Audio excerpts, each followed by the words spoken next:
Hello दोस्तों, नमस्कार। आप सभी को अपने ऑनलाइन स्टडी प्लेटफॉर्म अपन क्लासेस में स्वागत करता हूं। आज आप लोगों के लिए यूपी टीजीटी का प्रीवियस ईयर पेपर 2003 का लेकर आया हूं और हर क्वेश्चन को जो है आपको चित्रों के माध्यम से समझाने का प्रयास करेंगे। साथ में जो है चारों ऑप्शन पे डिटेल में डिस्कशन करेंगे। तो आइए चलते हैं, स्टार्ट करते हैं। पहला क्वेश्चन है, परली आँख किस शैली की विशेषता है? परली आँख किस शैली के चित्रों की विशेषता? मुगल है, पहाड़ी है, अभ्रंश शैली है, राजस्थानी शैली है। तो परली आँख जैसे कि आप पिक्चर में देख सकते हैं कि परली आँख कैसे होते हैं। जैसे कि आप देख सकते हो, ये जो है आपका परली आँख बना हुआ है, ठीक है। ये परली आँख जो है इस चित्र में आप देख सकते हो। तो किस शैली की विशेषता है ये? तो क्या हो जाएगा? पहाड़ी शैली, सॉरी, अभ्रंश शैली की विशेषता है।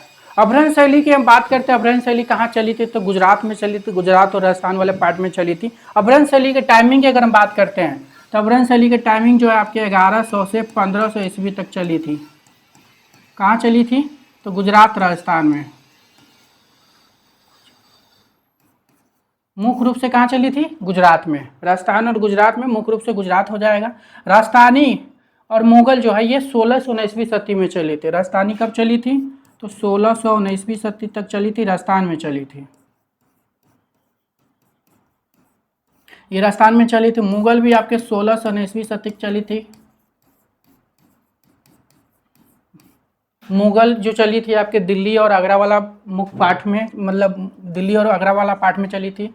पहाड़ी जो है आपके पहाड़ी शैली, जैसे कि पहाड़ी रियासत हिमाचल प्रदेश, जम्मू कश्मीर, गढ़वाल, सब एरिया में चली थी पहाड़ी शैली। पहाड़ी शैली की बात करते हैं तो पहाड़ी शैली की टाइमिंग जो है 1719वीं सदी तक चली थी। पहाड़ी शैली का सबसे ज़्यादा चित्र जो है आपके हिमाचल प्रदेश में मिलते हैं, ठीक है। तो अगर हम बात करते थे, इसका आंसर क्या हो जाएगा? अभ्रंश शैली हो जाएगा। नेक्स्ट क्वेश्चन है आपके, पाल शैली के चित्रों का प्रमुख विषय क्या है? पाल शैली के चित्रों के प्रमुख विषय क्या है? ऑप्शन है बौद्ध, बारहमासा, रागमाला, श्रृंगार।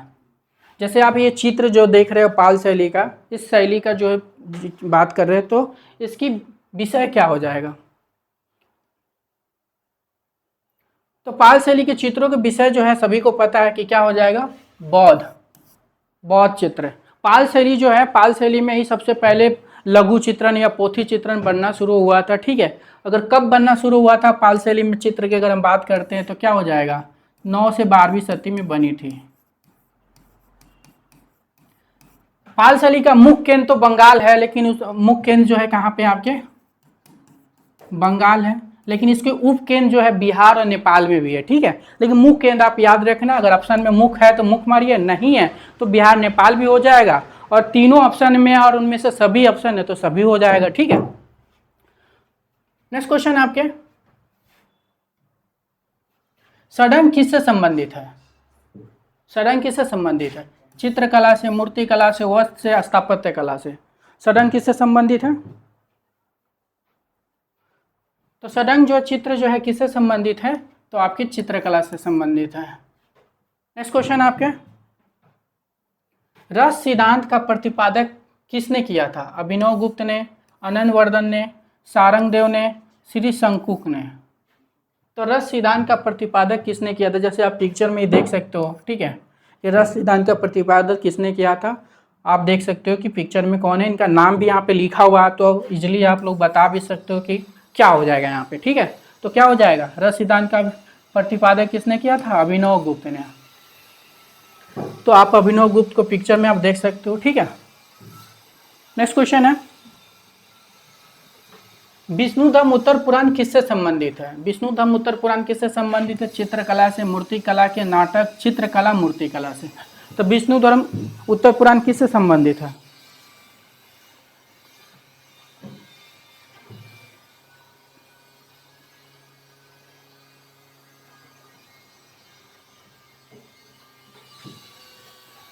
क्या हो जाएगा?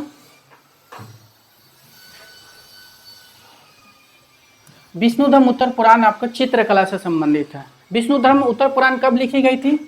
गुप्त काल में। गुप्त काल में 5वीं से 6वीं शताब्दी, याद रखना है इसको आप, ठीक है। और किसने लिखा था? मार्कंडेय मुनि, जिनका दूसरा नाम क्या है? नारायण मुनि। विष्णुधम उत्तर पुराण से ही चित्रसूत निकला हुआ है। तीसरे खंड के जो है 35 से 43 अध्याय जो है, 9 अध्याय जो है चित्रसूत निकला हुआ है। ठीक है, तो ध्यान में आप रखना।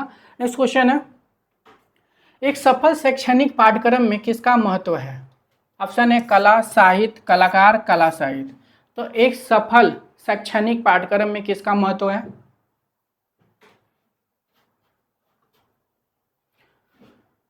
तो क्या हो जाएगा? एक सफल शैक्षणिक पाठ्यक्रम में किसका महत्व है? तो कला साहित्य, याद रखना आप। ठीक है, नेक्स्ट क्वेश्चन है आपके, अभ्रंश शैली के चित्रों का क्या विषय है? अभ्रंश शैली में चित्र किसका बनते थे? जैन, बौद्ध, ब्राह्मण, श्रृंगार। तो अभ्रंश शैली में चित्र किसके बने हुए हैं? तो क्या हो जाएगा? जैन शैली के बने हुए हैं। जैन शैली के टाइमिंग की अगर हम बात करते तो पता ही है, 11 से 15वीं सदी तक चली थी। कहाँ चली? गुजरात और राजस्थान में चली थी। जैन शैली में सबसे पहले कागज का प्रयोग किया गया है कल्पसूत्र में। 1380 ईस्वी में जो है कल्पसूत्र लिखी गई थी जैन शैली में। नेक्स्ट क्वेश्चन है, षड्ंग सिद्धांत किस ग्रंथ में है? ऑप्शन है कामसूत्र, विष्णु पुराण, अपराजित, परीक्षा, जयमंगला। तो षड्ंग सिद्धांत किस ग्रंथ में है? तो क्या हो जाएगा?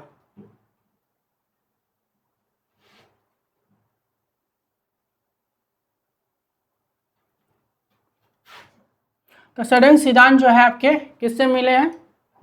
जयमंगला में। ठीक है, अगर हम बात करते हैं जयमंगला किसने लिखा, तो जो पंडित यशोधर ने लिखे। ठीक है, पंडित यशोधर ने कामसूत्र के 64 कलाओं में जो है चौथे नंबर की कला को जो है अलख्यम नाम से है, उसी पे जो टीका किए थे, जो किस नाम से जाना जाता है? जयमंगला के नाम से। जयमंगला किसने लिखा था? पंडित यशोधर ने। कामसूत्र किसने लिखा था? वत्सायन ने लिखे थे। विष्णुधम उत्तर पुराण किसने लिखे थे? मार्कंडेय मुनि या नारायण मुनि ने लिखे थे। कब लिखे थे? तो गुप्त काल में लिखे थे। ठीक है, नेक्स्ट क्वेश्चन है, निम्नलिखित में से चित्रकला से क्या संबंधित नहीं है? क्या पूछा है? नहीं है। रूप, प्रमाण, भाव, लिपि। तो इनमें से कौन सा है जो चित्रकला से संबंधित नहीं है, ये आपको ये बताना है। ठीक है, तो क्या हो जाएगा? तो रूप है, प्रमाण है, भाव है, तो क्या नहीं है यहाँ पे? तो लिपि नहीं है। चित्रकला से संबंधित क्या नहीं है यहाँ पे? लिपि नहीं, लिपि नहीं है। रूप है, प्रमाण है, भाव है, पर लिपि नहीं है। ठीक है, नेक्स्ट क्वेश्चन है, चित्र में कितने रस दिखाई देते हैं? ठीक है, तो कितने दिखाई देते हैं? 9, 6, 5, 10। तो चित्र में कितने रस दिखाई देते हैं? जैसे कि आप पिक्चर में देख सकते हो, जैसे रस कौन कौन सा होते हैं? रस के अंग की हम बात करते हैं तो अस्थाई भाव, विभाव, अनुभाव, संचारी भाव। संचारी भाव कितने होते हैं? 33 होते हैं। ठीक है, अस्थाई भाव कितने होते हैं? 9 होते हैं। ठीक है, जैसे यहाँ पे आप अस्थाई भाव देख सकते हो। ठीक है, ये अस्थाई भाव है। ठीक है, श्रृंगार के क्या होता है? रति हो, इस तरह के जो है आपके रस 9 होते हैं, तो अस्थाई भाव भी कितने होते हैं? 9 होते हैं। ठीक है, ध्यान में आप रखना। तो इस हिसाब से क्या हो जाएगा? चित्र में कितने रस दिखाई देते हैं? तो 9 दिखाई देते हैं। किसके अनुसार? अभिनव गुप्त के अनुसार। ठीक है, किसी रचना के प्रमुख 2 तत्व क्या है? रूप और स्थान, वर्ण एवं बनावट, रेखा एवं आकृति, छाया एवं प्रकाश। तो किसी संरचना के प्रमुख 2 तत्व क्या है?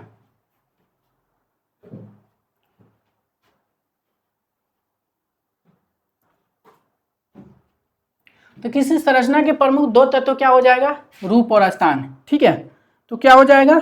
रूप और स्थान जो है किसी संरचना के 2 तत्व है, ये ध्यान में रखना आप। नेक्स्ट क्वेश्चन है, मूल रंग कौन से हैं? मूल रंग बोले तो प्राथमिक रंग। ठीक है, मूल रंग किसको बोलते हैं? प्राथमिक रंग बोलते हैं या प्राइमरी रंग बोल सकते हैं। मूल रंग को हम किस किस नाम से जान सकते हैं?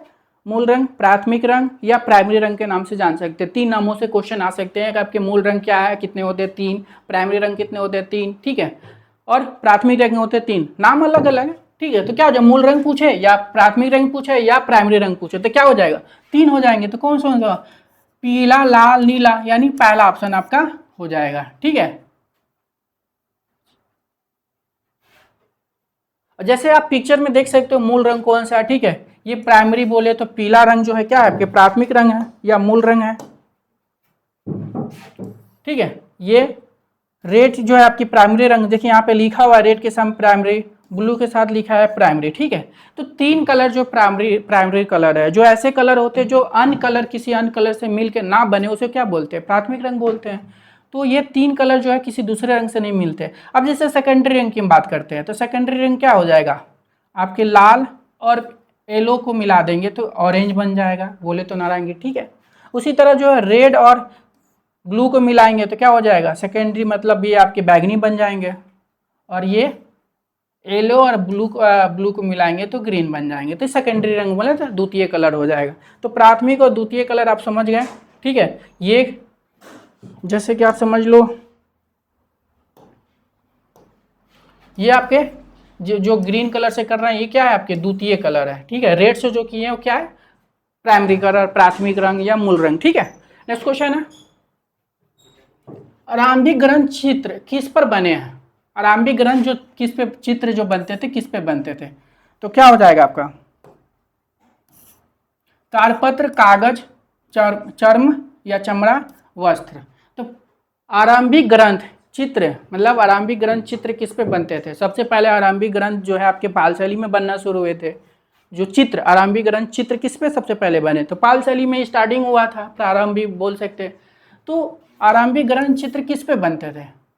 तो किस पे बनते थे? ताड़पत्र। ताड़पत्र पे कहाँ पे? पाल शैली में बनते थे, ठीक है। पाल शैली में, पाल शैली में बनते थे। पाल शैली कहाँ प्रारंभ हुई थी? बंगाल शैली में, बंगाल में हुई थी, ठीक है। सर्वप्रथम अगर कागज, जैसे सर्वप्रथम कागज पे चित्रण की अगर हम बात करते हैं कि भारत में कहाँ पे स्टार्ट हुई थी, तो सबसे सर्वप्रथम कागज पर चित्रण जो है आपके अभ्रंश शैली में स्टार्ट हुई थी, ठीक है। और कौन सा ग्रंथ था? कल्पसूत्र। कब लिखी गई थी, कब चित्रित हो गई थी? 1380 में चित्रण हुई थी। नेक्स्ट क्वेश्चन आपके, अजंता की चित्रकला किस चित्रकला के उदाहरण है? ऑप्शन है म्यूरल, फ्रेस्को, तैल, ग्राफिक। तो अजंता की चित्रकला किस चित्रकला के उदाहरण है? जैसे आप पिक्चर में आप देख रहे हो, ये एक जो है अजंता गुफा है, ठीक है। अब ये किससे संबंधित है? चित्रकला किसका उदाहरण है? तो अजंता की चित्रकला किसका उदाहरण हो जाएगा? तो क्या हो जाएगा? फ्रेस्को। फ्रेस्को का उदाहरण है, ठीक है। अजंता कहाँ है? आपके महाराष्ट्र के औरंगाबाद में है, ठीक है। और कितनी गुफा है? 30 है, सभी को पता है। नेक्स्ट क्वेश्चन आपके,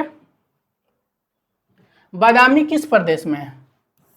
ठीक है, ऑप्शन है गुजरात, महाराष्ट्र, बंगाल, कर्नाटक।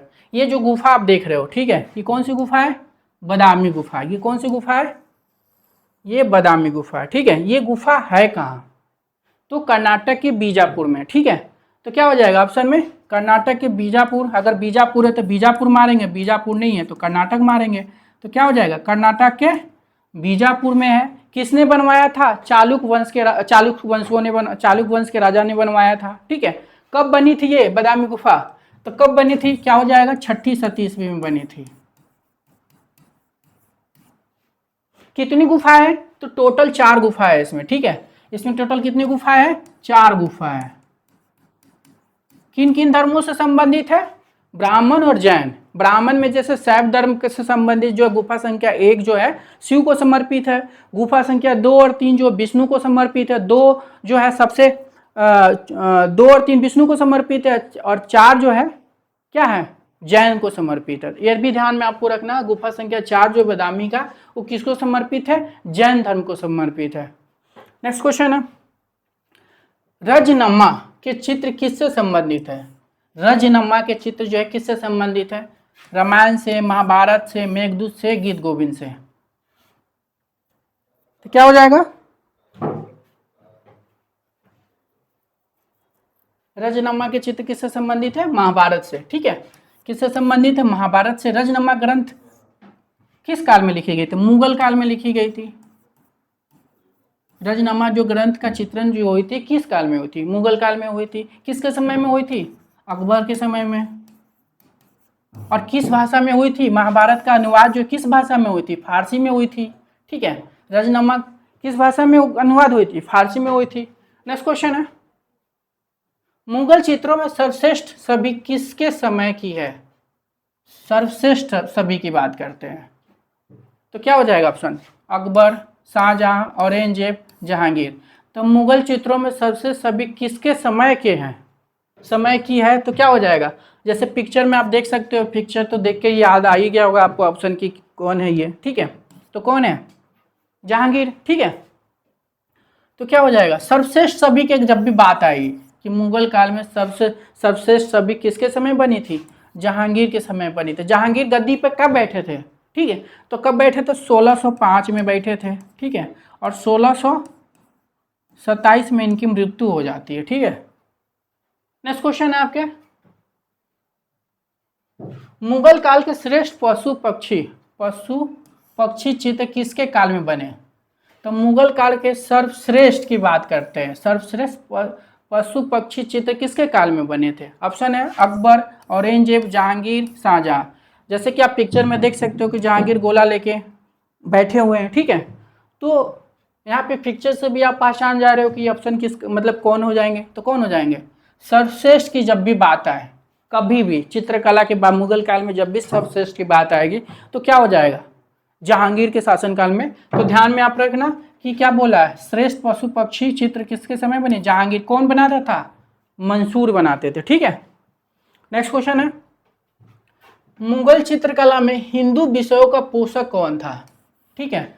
मुगल चित्रकला में हिंदू विषयों का पोषक कौन था। ऑप्शन है बाबर, अकबर, जहांगीर, शाहजहां। तो मुगल काल में जो कौन ऐसा शासक जो था हिंदू विषयों का पोषक था, ठीक है, जो हिंदू मतलब ज़्यादातर जो हिंदू धर्म के या सभी धर्मों का सबसे ज़्यादा मानने वाला शासक कौन था, ठीक है। तो कौन हो जाएंगे आपके, अकबर। आप पिक्चर में भी देख सकते हो, ठीक है, अकबर, ठीक है। नेक्स्ट क्वेश्चन है, अकबर, अगर हम बात करते कि अकबर जो है गद्दी पे कब बैठे थे, तो कब बैठे थे गद्दी पे, ये 1600 सॉरी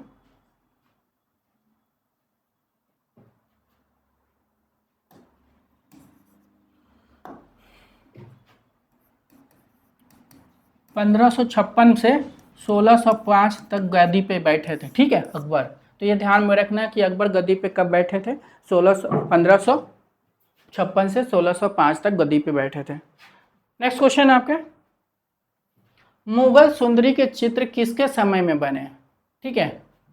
अकबर के समय, जहांगीर के, शाहजहां के समय, जहांगीर के समय, औरंगजेब के समय। मुगल सुंदरी जो थी किसके समय चित्र बनी, मुगल सुंदरी बोले, ठीक है। तो क्या हो जाएगा, मुगल सुंदरी के चित्र किसके समय में बने, जैसे आप पिक्चर में देख सकते हो, कौन है ये, जहांगीर। तो जहांगीर के समय मुगल सुंदरी, ये सुंदरी कौन थी, जहांगीर की बीवी नूरजहां, ठीक है। याद रखना कि नूरजहां जो है, ये नूरजहां कौन थी, जहांगीर की बीवी थी, ठीक है। तो उन्हीं को क्या बोला जाता है, मुगल सुंदरी। और उस मुगल सुंदरी का चित्र किसने बनाया था, बिशन दास, ठीक है। जो जहांगीर के समय में, जहांगीर के शासनकाल में पोर्ट्रेट चित्रकार के रूप में या सभी चित्रकार के लिए कौन जाने जाता है, बिशन दास, ठीक है। तो बिशन दास जो है आपके ये जहांगीर सुंदरी सॉरी मुगल सुंदरी के चित्र बनाए थे, ठीक है। ये कौन बनाया था मुगल सुंदरी, बिशन दास, ठीक है। नेक्स्ट क्वेश्चन है आपका, बनी ठनी का चित्र किस शैली में बना। ये जो बनी ठनी का चित्र जो है, जैसे आप पिक्चर में देख सकते हो, बनी ठनी का चित्र जो है किस शैली में बना था। तो ऑप्शन है मुगल, कंपनी, राजस्थानी, अपभ्रंश। तो क्या हो जाएगा,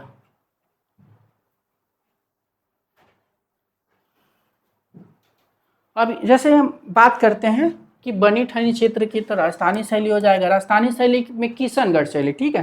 राजस्थानी शैली के किस उपशैली में, किशनगढ़ शैली में, ठीक है। किशनगढ़ शैली में ये बनी ठनी बनी थी। अब बनी ठनी के हम देख लेते हैं थोड़ा सा विशेषता के बारे में।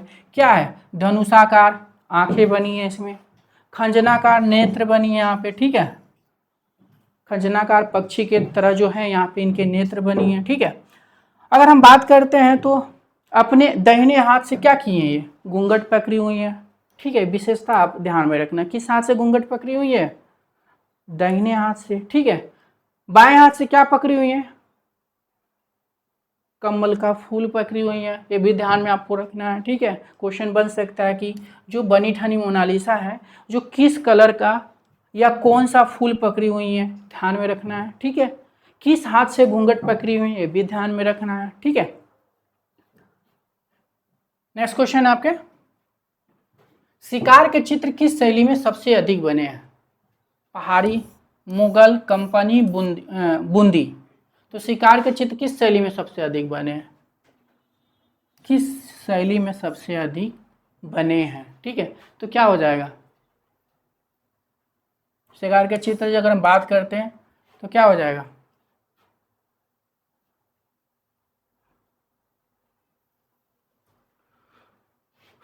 शिकार के चित्र किस शैली में सबसे अधिक बनी है। तो ऑप्शन के हिसाब से हम यहाँ पे जाएंगे। अगर मान लेते हैं यहाँ पे कोटा रहता, राजस्थान शैली में कोटा में जो शिकार की चित्र सबसे ज़्यादा बनी, अगर ऑप्शन में कोटा रहता तो कोटा मारते, कोटा तो है ही नहीं, तो क्या हो जाएगा, मुगल, ठीक है। तो मुगल को हम इंपॉर्टेंट देंगे यहाँ पे, मुगल शैली में शिकार के चित्र सबसे अधिक बनी है, ध्यान में रखना आप, ठीक है। मुगल शैली, कंपनी शैली की अगर हम बात करते हैं तो कंपनी शैली जो 18वीं सदी ईस्वी में प्रारंभ हुई थी, मतलब 1750 ईस्वी में प्रारंभ हो गई थी 18वीं सदी में, लेकिन स्वर्ण काल पे जो है 19वीं सदी में थी, भी क्वेश्चन आया हुआ है एग्जाम में कि कंपनी शैली का स्वर्ण काल कब थी, तो 19वीं सदी, याद रखना आप इसको, प्रारंभ 18वीं, स्वर्ण काल 19वीं, ये भी क्वेश्चन एग्जाम में आया हुआ है कि कंपनी शैली का स्वर्ण काल कब हुई थी, 19वीं सदी में, ठीक है। बूंदी शैली जो हरौती कूप शैली है, ठीक है। नेक्स्ट क्वेश्चन है आपके, राग रागनियों का अंकन किस शैली में सर्वाधिक हुआ है, ठीक है। राग रागनियों का अंकन किस शैली में सर्वाधिक हुआ है, ठीक है। ऑप्शन है पाल शैली, कंगरा शैली, मुगल शैली, राजस्थानी शैली। तो राग रागनियों का अंकन किस शैली में सर्वाधिक हुआ है, ठीक है, क्या हो जाएगा, राजस्थानी शैली। राजस्थानी शैली की बूंदी शैली, याद रखना, राजस्थानी शैली में किस शैली में हुआ है, तो बूंदी शैली में हुआ है सर्वाधिक, ये ध्यान में रखना कि राग रागनियों का अंकन किस शैली में हुआ, तो राजस्थानी शैली के अंतर्गत बूंदी शैली। बूंदी शैली किसकी उपशैली है, हरौती शैली की शैली है। उसी तरह मुगल जो है आपके, मुगल जो है आपके, इसकी टाइमिंग की अगर हम बात करते हैं 1619वीं सदी चली थी। कंगरा शैली जो है आपके हिमाचल प्रदेश में चली थी।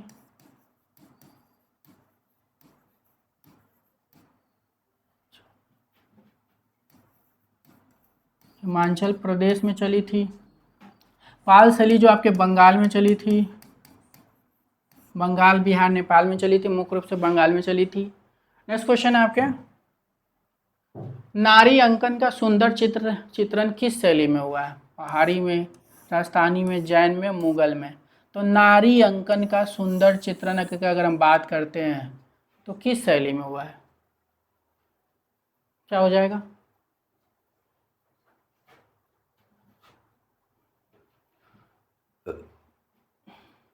तो नारी अंकन का सुंदर चीज जो आपकी कहाँ चली थी, पहाड़ी शैली में। नारियों का सुंदर अंकन जो है पहाड़ी शैली में सर्वाधिक हुआ है, ज़्यादा हुआ है, ठीक है। तो ध्यान में आपको रखना है सुंदर अंकन कहाँ हुआ है, तो पहाड़ी में। पहाड़ी शैली कहाँ चली थी, पहाड़ी रियासत में, जैसे ज़्यादातर पहाड़ी शैली आपके हिमाचल प्रदेश में चली थी, ठीक है। उसके बाद में आपके हिमाचल प्रदेश के अलावा जैसे आपके गढ़वाल में बसौली चली थी। उसी तरह जो है ध्यान में आपको ये भी रखना है, तो पहाड़ी शैली की टाइमिंग की अगर हम बात करते थे 17 से 19वीं सदी ईस्वी, कब चली थी ये, 17 से 19वीं सदी ईस्वी तक चली थी। राजस्थानी शैली ठीक 1 साल पहले चली थी, 16 से 19वीं सदी तक चली थी ये। जैन शैली गुजरात में चली थी, गुजरात राजस्थान में, तो इसका ये जो चली थी 11 से 15वीं सदी तक चली थी।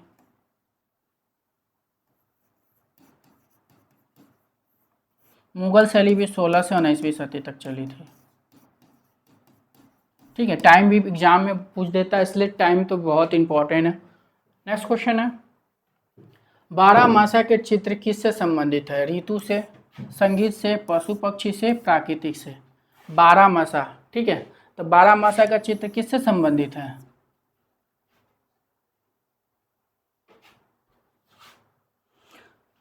तो बारहमासा का चित्रण की अगर हम बात करते तो किससे संबंधित है, ऋतु से, ठीक है। तो याद रखना आप, बारहमासा का चित्रण किससे संबंधित है, ऋतु हो जाएगा। नेक्स्ट क्वेश्चन है, संगीत से संबंधित चित्रों को क्या कहते हैं, जो संगीत से संबंधित जो चित्र होते हैं उसको क्या कहते हैं? रागमाला, लघु चित्र, सभी, पिछवाई। तो संगीत से जो संबंधित जो चित्र होते हैं उसको हम क्या बोलते हैं? तो रागमाला बोलते हैं। लघु चित्र का प्रारंभ जो है पाल शैली में हुआ था। लघु चित्र या पोथी चित्र का प्रारंभ जो है पाल शैली से स्टार्ट हुआ था। ठीक है, सभी ध्यान रखना, सभी जो है सभी को ही पोर्ट्रेट बोलते हैं। नेक्स्ट क्वेश्चन है, पिछवाई जो है नाथ, पिछवाई चित्र जो है नाथ द्वार से संबंधित राजस्थान में। ठीक है, नेक्स्ट क्वेश्चन है, चित्रकला में अधिक किसका महत्व है? चित्रकला में अधिक किसका महत्व है? प्राकृतिक का, रेखा का, रंग का, परिप्रेक्ष्य। तो चित्रकला में अधिक किसका महत्व है? तो क्या हो जाएगा?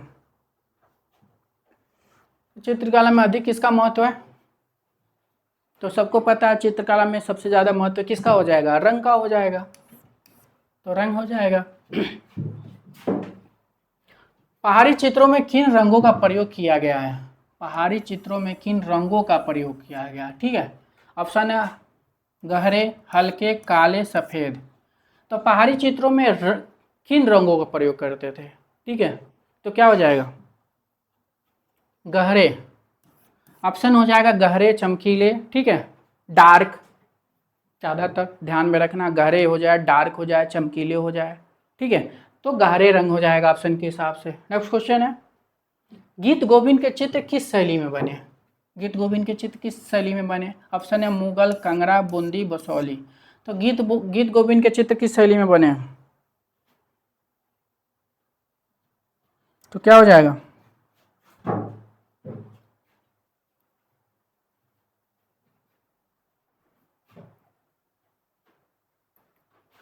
गीत गोविंद के चित्र जो है किस शैली में बने हैं? तो आपको पता है बसौली शैली। ठीक है, बसौली शैली में गीत गोविंद के चित्र बने हैं।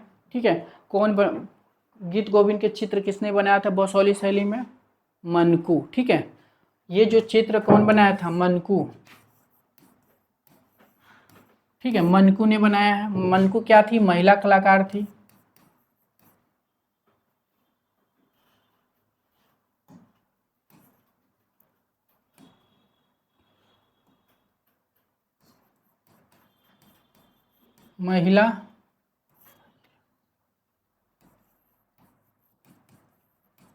महिला कलाकार थी। गीत गोविंद लिखी थी इन्होंने, मतलब चित्रित की थी। गीत गोविंद मनकू गीत गोविंद किसने चित्रित किया था? मनकू ने। ठीक है, या भगवत पुराण। अगर गीत गोविंद के साथ साथ भगवत पुराण भी कभी आ जाए तब भी बसौली में चित्रण हुई थी। किसने चित्रण किए थे? मनकू ने चित्रण की थी।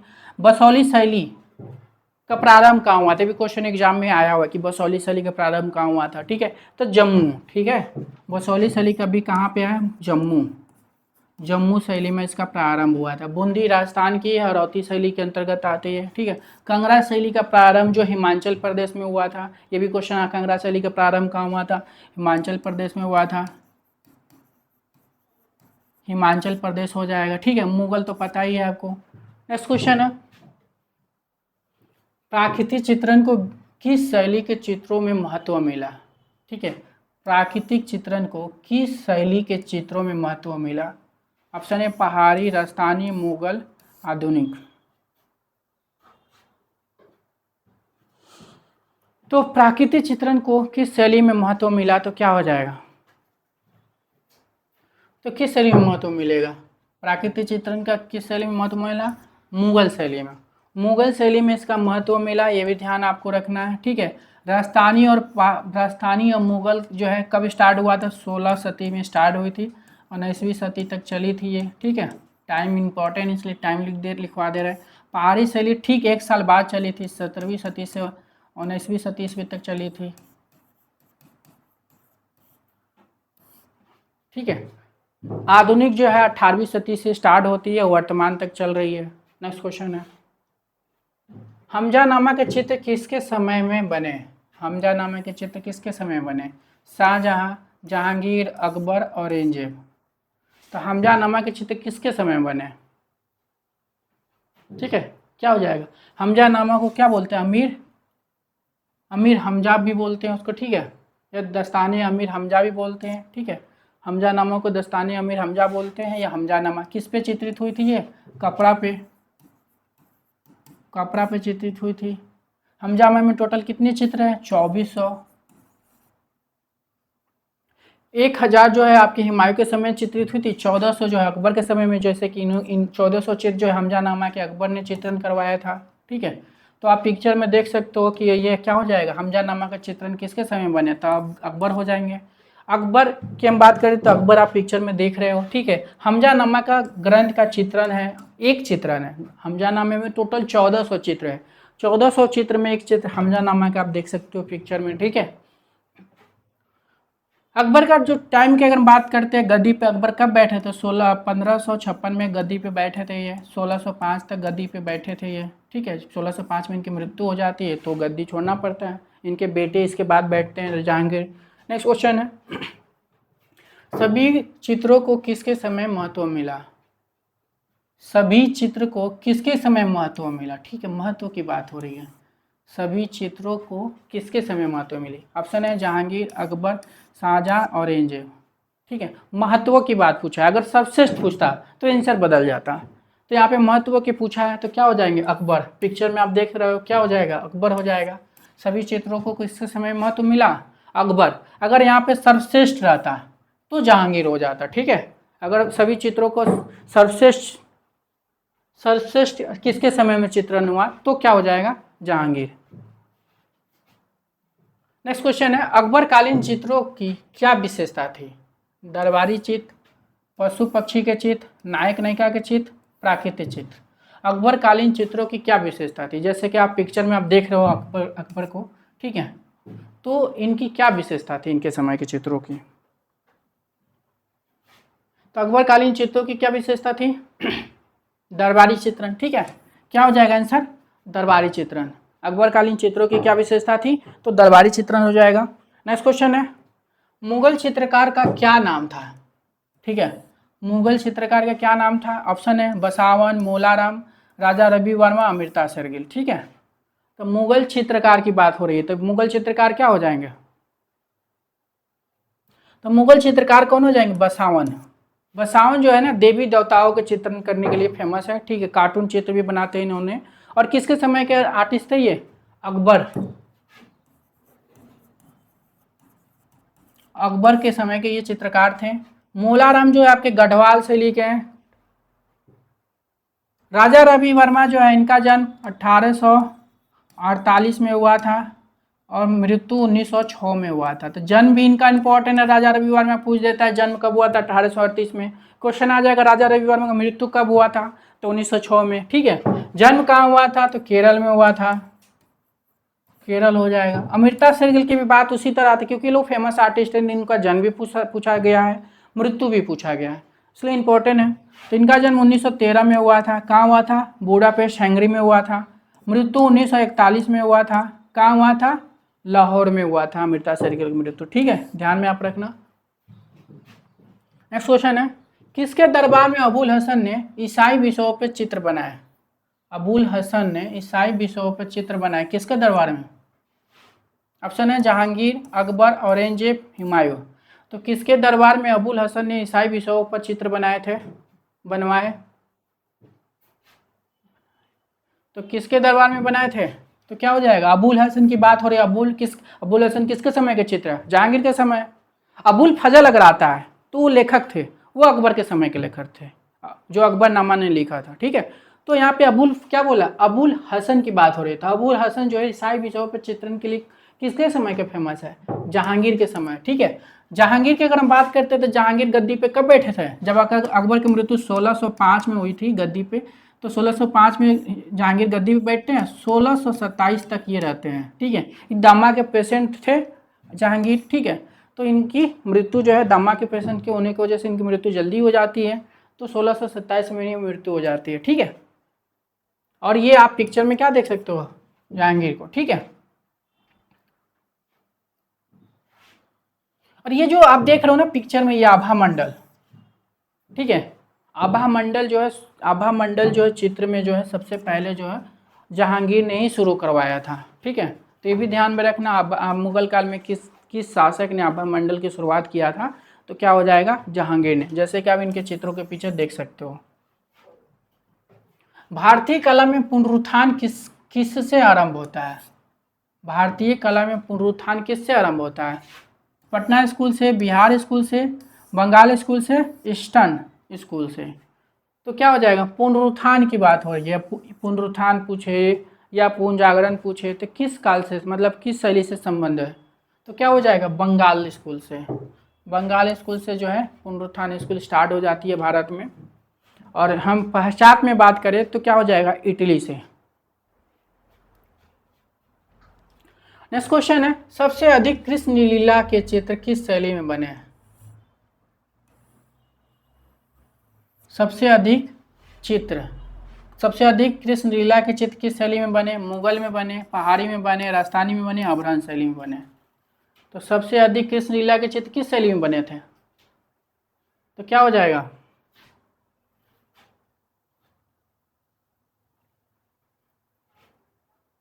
तो सबसे अधिक, पहाड़ी याद रखना, सबसे अधिक कृष्ण लीला के चित्र किस शैली में बने या देवी देवता से संबंधित चित्र किस शैली में बने? क्वेश्चन आया होगा सबसे अधिक देवी देवता के चित्रण किस शैली में बने। तो ऑप्शन पहाड़ी अगर का भी रहे ऑप्शन में तो पहाड़ी हो जाएगा कि देवी देवताओं का चित्रण जो है सबसे अधिक जो है आपके पहाड़ी शैली में। देवी देवता में किसकी? कृष्ण और राधा जी का। ठीक है, अगर हम पहाड़ी शैली की टाइमिंग की बात करते हैं तो पहाड़ी शैली का प्रारंभ जो है 1719वीं सदी ईस्वी में चली थी। राजस्थानी आपके 16 से 19वीं सदी ईस्वी तक चली थी, राजस्थान में चली थी। अभ्रंश शैली जो 11 से 15वीं सदी गुजरात राजस्थान में चली थी। मुगल शैली 16 से 19वीं सदी चली थी।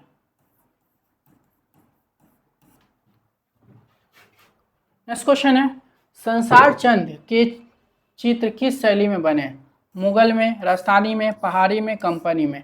तो संसार चंद, राजा संसार चंद जैसे आप पिक्चर में देख सकते हो। ठीक है, ये राजा संसार चंद जो है ये किस शैली में, किस शैली के चित्र, किस संसार चंद के चित्र किस शैली में बने थे? तो किस शैली में बने थे? तो क्या हो जाएगा? पहाड़ी शैली। पहाड़ी शैली में जो है राजस्थान से ये संसार चंद के चित्र बने। या पहाड़ी शैली में जो है कांगड़ा शैली के राजा कौन है? संसार चंद। ठीक है, ये किस शैली के राजा हैं?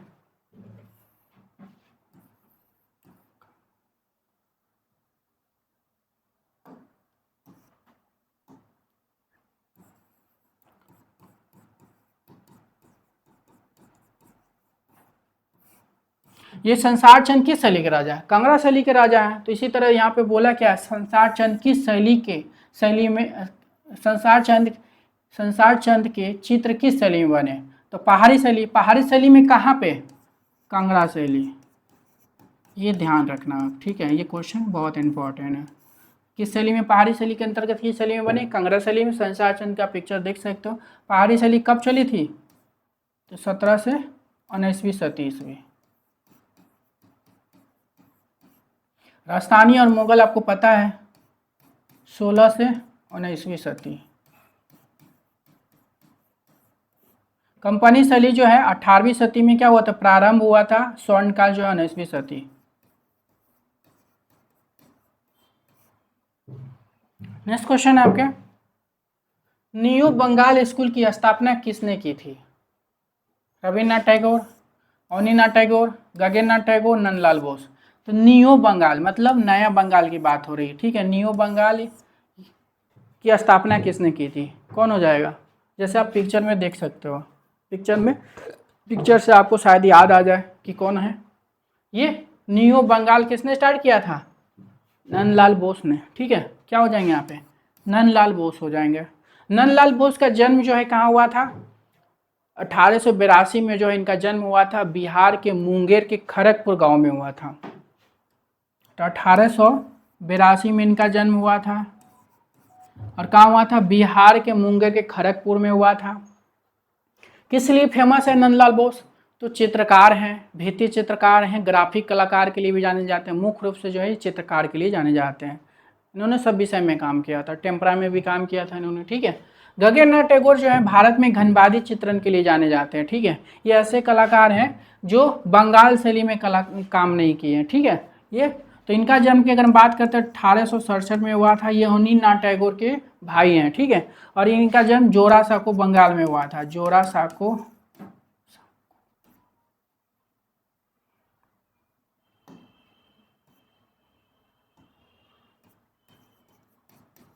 जोरासांको बंगाल में हुआ था। अनिल टैगोर जो है ये भी क्या है, आपके चित्रकार के लिए जाने जाते हैं, कार्टूनिस्ट के लिए जाने जाते हैं, भारत में गांधीवादी चित्रकार के लिए जाने जाते हैं। अनिल टैगोर जो है ये भी चित्रकार के लिए फेमस है। 1871 में इनका जन्म हुआ था। इनका भी जन्म जोरासांको बंगाल में हुआ था। ठीक है। रविन्द्रनाथ टैगोर का भी जन्म 1861 में हुआ था। इनका भी जन्म जोरासांको बंगाल में हुआ था। रविन्द्रनाथ टैगोर जो 67 वर्ष की उम्र में चित्रकला को अपनाया था। कभी 67 मानता है एग्जाम में, कभी 70 मानता है, लेकिन 67 आप याद रखना, ठीक है, 67 ही है। 67 वर्ष की उम्र में जो है इन्होंने चित्रकला बनाना शुरू किया था। नेक्स्ट क्वेश्चन है, हरिपुरा कांग्रेस पोस्टर किसने चित्रित किया था? हरिपुरा कांग्रेस पोस्टर किसने चित्रित किया था? नंदलाल बोस, यामिनी राय, ए.के. हलदार, के हैबर। तो हरिपुरा कांग्रेस पोस्टर किसने चित्रित किया था? नंदलाल बोस ने चित्रित किया था। ठीक है। कब किया था इन्होंने हरिपुरा पोस्टर? 1937 में किया था। फैजपुरा 1938 में किया था इन्होंने। फैजपुरा कभी आता है कि फैजपुरा कांग्रेस अधिवेशन कब किया था इन्होंने? 1938 में। हरिपुरा 1937 में। नंदलाल बोस को बताया 1882 में इनका जन्म हुआ था। बिहार के मुंगेर के खड़गपुर में इनका जन्म हुआ था। चित्रकला के लिए जाने जाते। चित्रकला के साथ साथ ये भित्ति चित्र में भी काम किए। भित्ति चित्र में मतलब तो टेम्परा में काम किए। ठीक है। उसके अलावा जो है ये ग्राफिक प्रिंट मेकर भी है। इन्होंने गांधी जी के दांडी यात्रा लीनू कट में बनाया था, तो ध्यान में आप रखना। ये हर मीडिया में काम किए थे। यामिनी राय जो है आपके लोक कला के लिए जाने जाते हैं। लोक कला चित्रकार के लिए जाने जाते हैं। अगर हम यामिनी राय की बात करते हैं, इनका जन्म 1887 में जन्म हुआ था। बंगाल के बकुरा के बेलियातोर में हुआ था। ये ध्यान रखना, बंगाल के बकुरा के बेलियातोर में हुआ था। क्या है? तो चित्रकार लोक कलाकार हैं। ए.के. हलदार बोले तो असित कुमार हलदार की अगर हम बात करते हैं, इनका जन्म 1890 में हुआ था। बंगाल में हुआ था। किस लिए फेमस है? ये चित्रकार के लिए फेमस है और कवि कलाकार के लिए जाने जाते हैं। के हैबर की बात करते हैं तो के हैबर का जन्म 1911 में हुआ था। कर्नाटक में हुआ था। 1911 में कर्नाटक में हुआ था। क्या है ये? तो चित्रकार के लिए जाने जाते हैं। जे स्कूल ऑफ आर्ट से इन्होंने पढ़ाई किया था के हैबर। नेक्स्ट क्वेश्चन है, चित्रकला का कौन सा स्कूल राजस्थान का है? ठीक है, कुल्लू, मालवा, बूंदी, मंडी। तो चित्रकला के कौन सा स्कूल राजस्थान का है? तो राजस्थान का कौन सा हो जाएगा?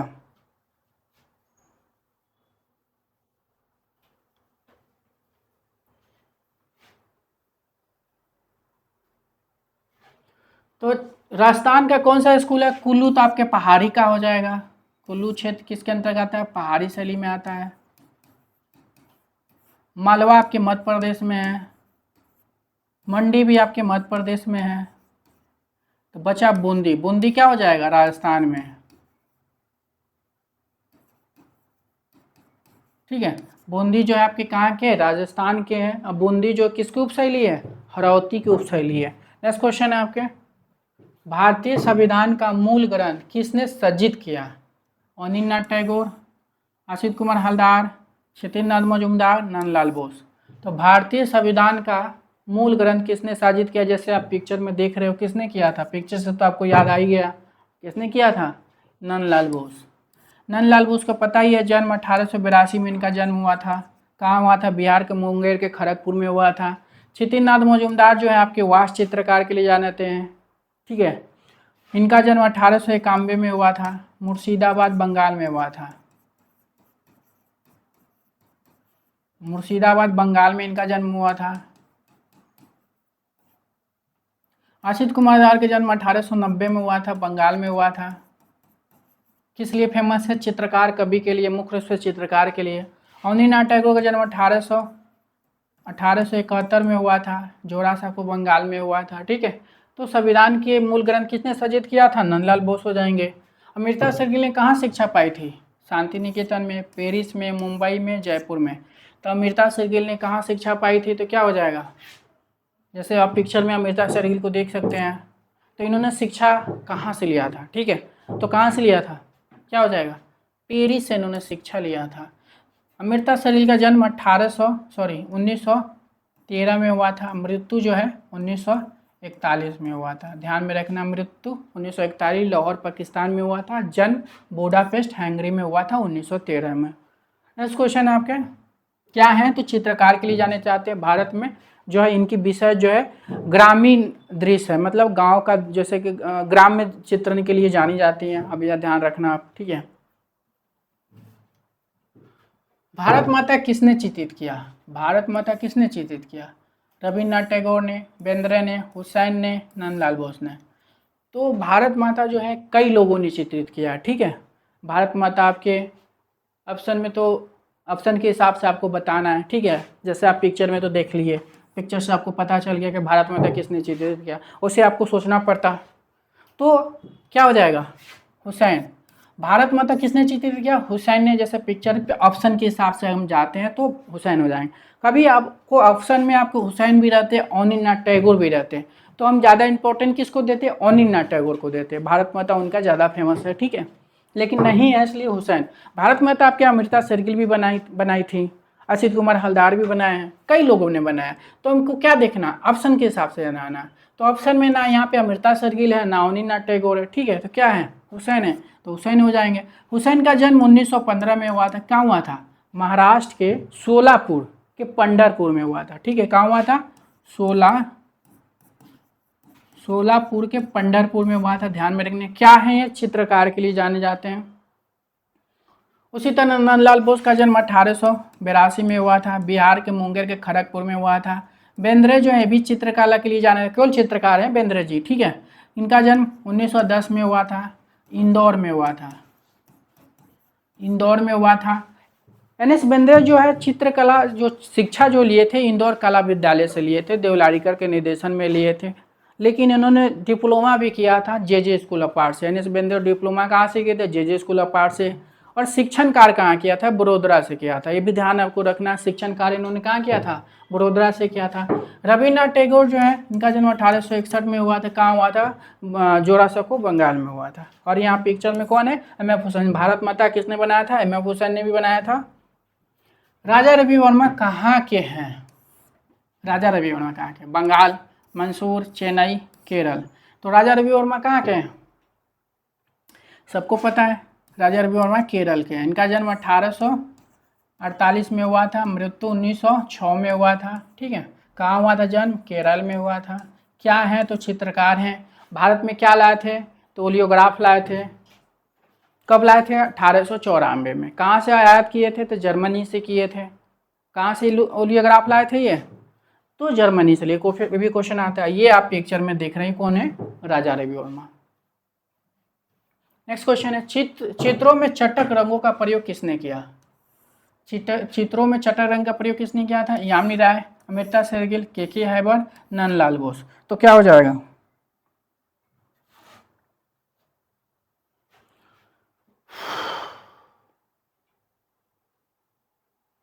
तो चित्रों में चटक रंगों का प्रयोग किसने किया था, जैसे कि आप पिक्चर में देख रहे हो, पिक्चर से देख के आप अगर ऑप्शन बता दे रहे हो तो बहुत अच्छी बात है, नहीं बता रहे हो तो ठीक है, मैं बता रहा हूँ।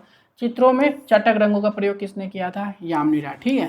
तो कौन किया था, चटक रंग चमकीले, ठीक है, किसने किया था, यामिनी राय। यामिनी राय के कला आप देखोगे ना तो एकदम कलर एकदम चटकार लगाते हैं, ठीक है, तो इसलिए चटकीले बोल सकते हो, ठीक है, या चटक बोल सकते हो। यामिनी राय किस लिए फेमस है, लोक कला के लिए फेमस है, लोक कला के लिए, और क्या है, चित्रकार के लिए जाने जाते हैं। यामिनी राय के जन्म की अगर हम बात करते हैं, 1887 में इनका जन्म होता है। कहाँ होता है, बंगाल के बकुरा जिले के बेलियातोर गाँव में होता है इनका जन्म। अमृता शेरगिल का जन्म जो 1913 में होता है, ठीक है, कहाँ होता है, बुडापेस्ट हंगरी में होता है। के हैबर का जन्म 1911 में हुआ था, कहाँ हुआ था, तो आपके कर्नाटक में हुआ था इनका जन्म। के हैबर भी चित्रकार हैं, नंदलाल बोस भी चित्रकार, ये चारों चित्रकार के लिए फेमस है, ठीक है, ध्यान में हमारे। 1882 में इनका जन्म हुआ था। और ये है आपकी यामिनी राय। तो चटक रंगों के चित्रण किसने किया था, यामिनी राय ने। नोबेल पुरस्कार किसे दिया गया, नोबेल पुरस्कार किसको दिया गया? रविन्द्रनाथ टैगोर को, जवाहरलाल नेहरू को, बी शांताराम को, बाल गंगाधर तिलक को। तो नोबेल पुरस्कार किसको मिला था? नोबेल पुरस्कार जो आपको रविन्द्रनाथ टैगोर को मिला था। कब मिला था इनको? 1913 में मिला था। भारत में सर्वप्रथम नोबेल पुरस्कार किसको मिला था? रविन्द्रनाथ टैगोर को। आप पिक्चर में देख सकते हो, इन्हीं को सबसे पहले जो है नोबेल पुरस्कार मिला था। और किस पुस्तक पे मिला था? गीतांजलि पे। गीतांजलि कब लिखा था इन्होंने? 1911 में। 1911 में गीतांजलि लिखा और 2 साल बाद जो इनको नोबेल पुरस्कार मिलता है। ठीक है, तो ध्यान में अब इस भी रखना। नेक्स्ट क्वेश्चन है, लाल रंग किसका प्रतीक है? जो लाल रंग होता है, जैसे आप लोगों में देख सकते हो मैं, ठीक है, तो किसका प्रतीक है ये? तो घृणा, प्रेम, शांति, पराक्रम। तो लाल रंग प्रतीक है, देखा जाए तो प्रेम भी है, पराक्रम भी है, दोनों है। तो क्या हो जाएगा? तो अगर हम लाल रंग किसका प्रतीक है? प्रेम है, तो प्रेम भी है, पराक्रम भी है। तो पहले स्तंभ पे आप पहले ऑप्शन पे जो है हम क्या रखेंगे? पराक्रम रखेंगे। दूसरे पे जो है आपके प्रेम रखेंगे। अगर कभी ऑप्शन में पराक्रम नहीं रहता है तो आपको क्या करना है? सही करना है, प्रेम। अगर ऑप्शन में पराक्रम है तो आप पराक्रम करोगे। तो लाल रंग किसका प्रतीक है? पराक्रम हो जाएगा। नेक्स्ट क्वेश्चन है, पिछवाई किसके लिए चित्रित की गई? जो पिछवाई चित्र जो है कि कहाँ का फेमस है? आपको पता है, नाथ द्वार का। नाथ द्वार जो है आपकी मेवाड़ शैली के एक उप शैली है। ठीक है, तो पिछवाई कहाँ के चित्र है? राजस्थान के नाथ द्वार का। तो क्या है, जो पिछवाई किसके लिए चित्रित होता है? ऑप्शन है मंदिर, स्तूप, महल, गुहा। तो पिछवाई जैसे चित्र जो आप देख सकते हो, ये जो चित्र देख रहे हो पिछवाई चित्र है। ठीक है, तो पिछवाई चित्र जो है किस लिए फेमस है? तो क्या हो जाएगा? तो पिछवाई चित्र जो है मंदिर के लिए फेमस है। ध्यान में आप रखना, पिछवाई चित्र किसके लिए फेमस है? मंदिर के लिए। पिछवाई चित्र कहाँ से संबंधित है? नाथ द्वार। नाथ द्वार कहाँ पड़ता है? राजस्थान के अंतर्गत आता है। असंबंध क्या है? पहाड़ी, राजस्थानी, मुगल, देवगढ़। अब इनमें से आपको बताना असंबंध कौन सा है।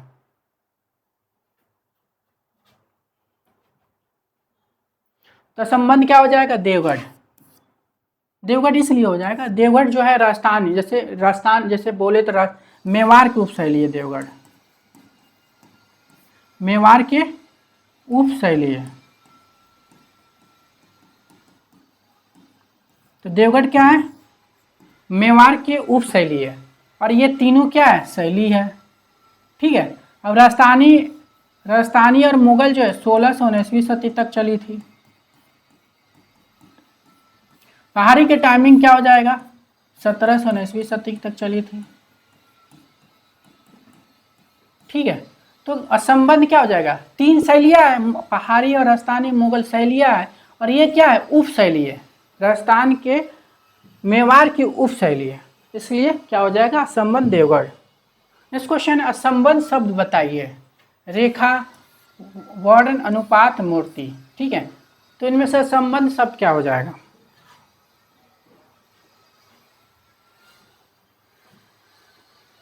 तो संबंध क्या हो जाएगा? मूर्ति। ध्यान में रखना, रेखा, वर्ण, अनुपात, ये तीनों जो है चित्रकला के शैलियों में आ जाता है। मूर्ति जो है, तो अगर हम ऑप्शन के हिसाब से जाएं तो क्या हो जाएगा? मूर्ति असंबंध हो जाएगा।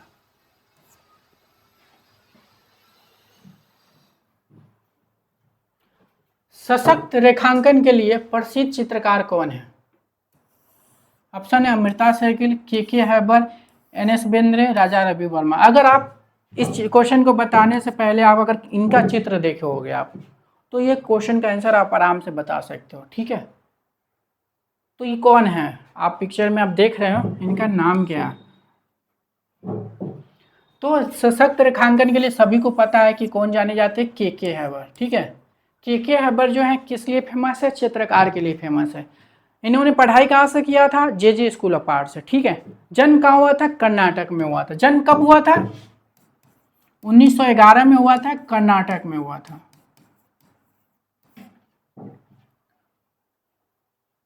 एन एस बेंद्रे का जन्म 1910 में हुआ था, इंदौर में हुआ था। राजा रवि वर्मा का जन्म 1848 में हुआ था, केरल में हुआ था। अमृता सरगिल जन्म 1913 में हुआ था, बुडापेस्ट हंगरी में हुआ था। ये चारों लोग क्या हैं? चारों चित्रकार हैं, ठीक है, ये ध्यान में रखना आप। एन एस बेंद्रे का शिष्य कौन नहीं है, नहीं था? जो एन एस बेंद्रे की बात करते हैं, ये जो पिक्चर में दिख रहे हैं ये एन एस बेंद्रे के शिष्य नहीं है। तो इनमें से कौन है जो इनके शिष्य नहीं है? के एस कुलकर्णी, शांति देवे, जी आर संतोष। तो क्या हो जाएगा?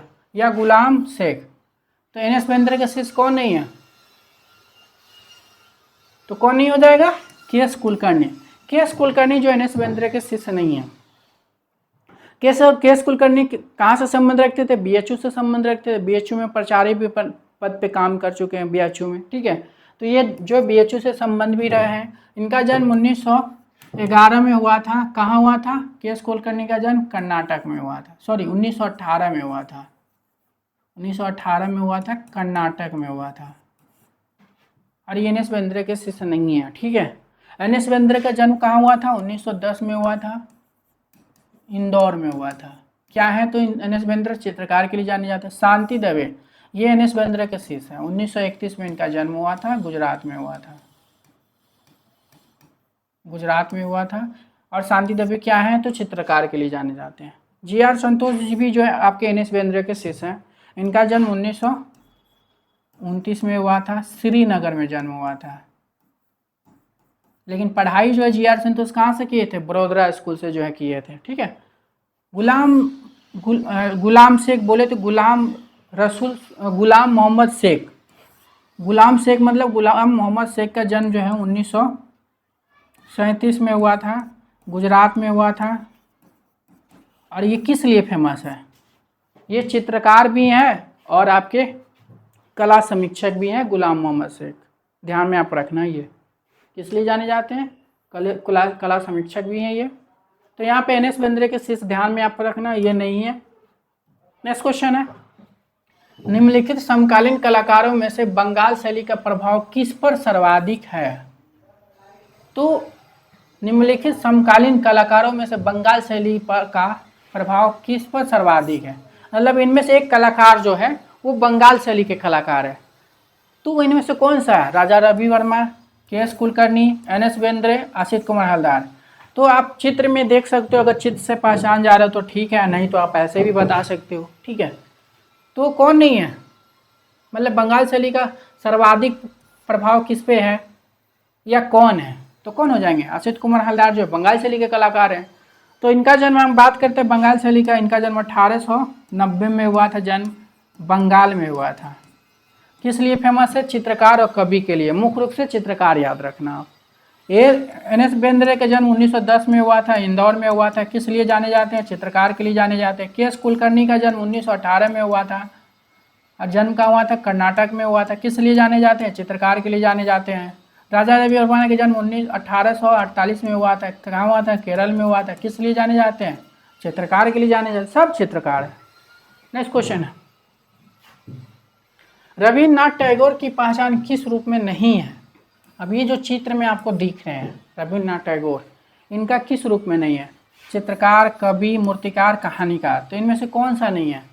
रविन्द्रनाथ टैगोर जो 67 वर्ष की उम्र में क्या किए थे? 67 वर्ष की उम्र में क्या किए थे? चित्रकला को अपनाए थे। चित्रकला को अपनाया था इन्होंने। कवि तो थे ही, कहानीकार भी थे, मूर्तिकार नहीं थे। क्या हो जाएगा? ये मूर्ति नहीं बनाते थे। नेक्स्ट क्वेश्चन है आपके, कौन सा चित्रकार लोक चित्रों से प्रभावित था? के हैबर, यामिनी राय, अमृता सहगल, के एस कुलकर्णी। तो कौन सा चित्रकार जो है लोक चित्रों से प्रभावित था? ठीक है, तो लोक चित्रों से कौन प्रभावित था? कौन हो जाएगा? यामिनी राय। चित्र में देख सकते हो, ये कौन है? यामिनी राय। यामिनी राय की अगर बात करते हैं तो यामिनी राय का जन्म जो है 1887 में हुआ था, बंगाल के बकुरा के बेलियातोर में हुआ था। ये ध्यान में आपको रखना। के हैबर की अगर हम बात करते हैं, ठीक है, तो के हैबर क्या हो जाएंगे? के हैबर चित्रकार के लिए फेमस है। 1911 में इनका जन्म हुआ था, कर्नाटक में हुआ था। अमृता सरगिल जन्म 1941 में हुआ था, बुडापेस्ट हंगरी में हुआ था। के एस कुलकर्णी का जन्म 1918 में हुआ था। कहाँ हुआ था? कर्नाटक में। किस लिए फेमस है? चित्रकार के लिए फेमस है। और लोक कला के लिए भी के अवर जाने जाते हैं। लोक कला के लिए भी, सॉरी के अवर नहीं, के एस कुलकर्णी भी लोक कला के लिए जाने जाते हैं। बी प्रभा भी जाने जाते हैं, आपकी यामिनी राय भी जाने जाते हैं। तो यहाँ पे आंसर क्या हो जाएगा? कौन सा चित्रकार लोक चित्रों के लिए प्रभावित है? तो यामिनी राय, ध्यान में रखना। नेक्स्ट क्वेश्चन है, गीत गोविंद के चित्र किस विषय से संबंधित है? गीत गोविंद के चित्र किससे संबंधित है? युद्ध से, प्रेम से, धर्म से, सामाजिक से? गीत गोविंद का चित्र किससे संबंधित है? तो क्या हो जाएगा? गीत गोविंद का चित्र जो है प्रेम से संबंधित है। गीत गोविंद और भगवत पुराण का चित्रण किस शैली में हुआ था? बसोली शैली में। कौन किया था? मनकू ने किया था, ये ध्यान में रखना। और किससे संबंधित है गीत गोविंद चित्र? किस विषय क्या है? प्रेम से। गीत गोविंद का संबंध प्रेम से है, ठीक है। गीत गोविंद चित्रण किसने किया था? बसोली शैली में मनकू ने किया था, गीत गोविंद और भगवत पुराण का। नेक्स्ट क्वेश्चन है, भित्ति चित्र कहाँ मिलते हैं? खजुराहो में मिलते हैं, देवगढ़ में मिलते हैं, होशंगाबाद में, सारनाथ में। भित्ति चित्र बोला है, शिला चित्र नहीं बोला, ध्यान रखना अब यहाँ पे। तो भित्ति चित्र की बात हो रहा है, तो क्या हो जाएगा?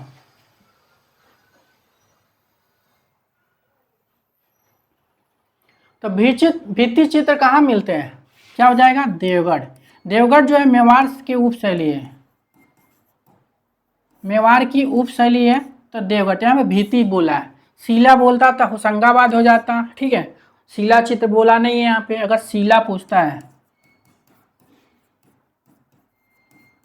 शिला चित्र पूछता तो होशंगाबाद हो, लेकिन भित्ति चित्र पूछा है तो देवगढ़ हो जाएगा। खजुराहो में कोई भित्ति चित्र नहीं बना। खजुराहो में जो है, खजुराहो किस लिए फेमस है? मंदिरों के लिए फेमस है, मंदिर और मूर्तियों के लिए, मुख्य रूप से मूर्ति मंदिर के लिए।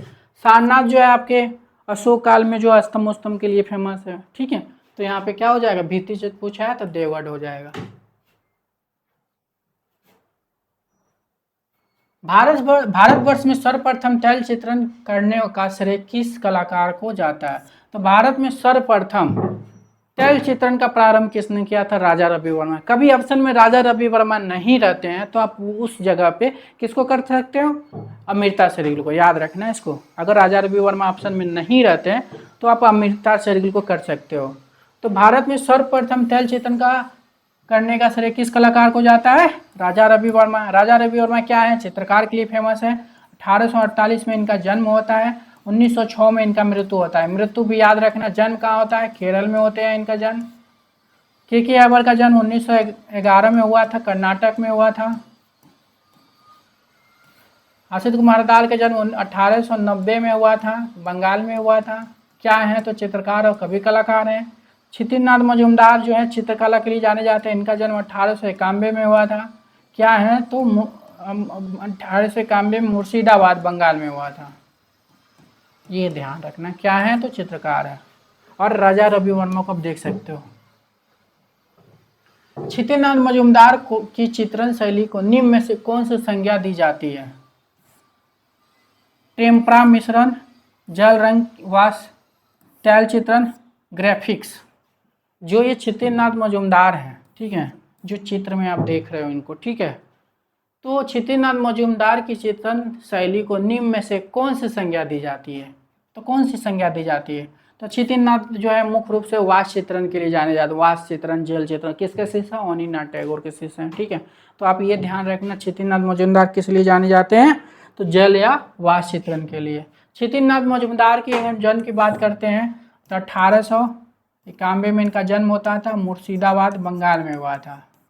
मुर्शिदाबाद बंगाल में हुआ था। किस विद्यालय में ये इन्होंने शिक्षण कार्य किया था? इलाहाबाद में। इलाहाबाद में 1982 से जो है 1942 में प्राचार्य बनते हैं, 1942 से, और 1964 तक जो है इलाहाबाद में, जो इलाहाबाद के विश्वविद्यालय में शिक्षण कार्य किए। और इन कितने साल थे? 22 साल जो है शिक्षण कार्य यहाँ पे किए थे। कहाँ पे? इलाहाबाद में। नेक्स्ट क्वेश्चन है, प्रागैतिहासिक चित्र क्या है? ग्रंथ चित्र है, गुहा चित्र है, कागज पर बने चित्र है, वस्त्र पर बने चित्र है। जो ये प्रागैतिहासिक चित्र देख रहे हो पिक्चर में, ठीक है, ये जो क्या है, तो क्या हो जाएगा? प्रागैतिहासिक चित्र क्या हो जाएगा? तो गुहा चित्र हो जाएगा। गुहा बोले तो चट्टान पे जो चित्रण बनते हैं, ये सब जो आप चित्र देख रहे हो ये चट्टान पे बने हुए हैं, ठीक है। तो ये चित्र जो है किस पे बने, चट्टान पे बनते हैं, ठीक है।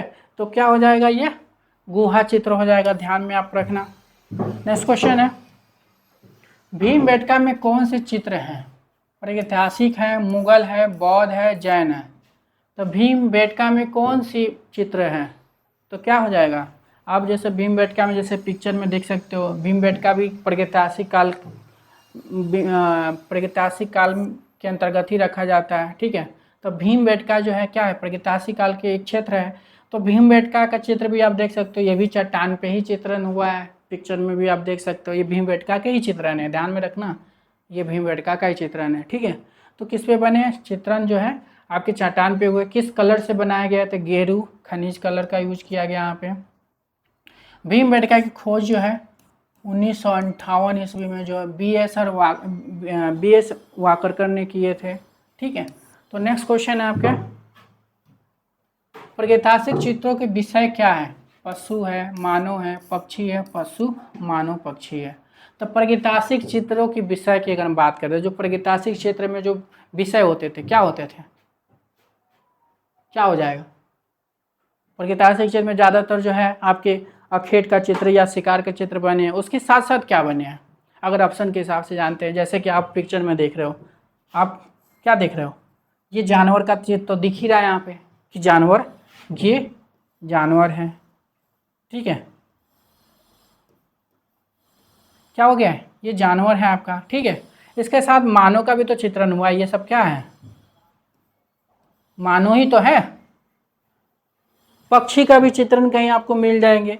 तो यहाँ पे क्या हो जाएगा, प्रागैतिहासिक चित्रों का विषय क्या था, ऑप्शन के हिसाब से पशु मानव पक्षी तीनों हैं। नेक्स्ट क्वेश्चन है, अधिकांश प्रागैतिहासिक चित्रों के रंग क्या है, गेरुआ, काला, श्वेत, नीला। तो अधिकांश प्रागैतिहासिक चित्रों के रंग कैसे होते हैं,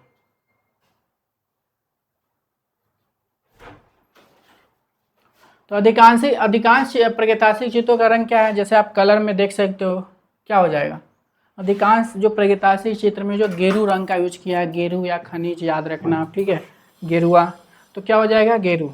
नेक्स्ट क्वेश्चन है, पचमढ़ी किस प्रदेश में है, उत्तर प्रदेश में, मध्य प्रदेश में, महाराष्ट्र में, गुजरात में, ठीक है। पचमढ़ी जो गुफा की बात कर रहे थे, जो पचमढ़ी गुफा किस पहाड़ पे, ये पहाड़ आप दिख रहे हो ना, ये जो पहाड़ जो पचमढ़ी में है, इसी पहाड़ पे जो एक गुफा है पचमढ़ी, जैसे कि पिक्चर में आप देख सकते हो, ये गुफा जो है कौन सा गुफा है, पचमढ़ी गुफा है, ठीक है। इस पचमढ़ी गुफा कहाँ पे है, ठीक है, अगर हम इसकी बात करते हैं कहाँ पे है, तो क्या हो जाएगा, मध्य प्रदेश।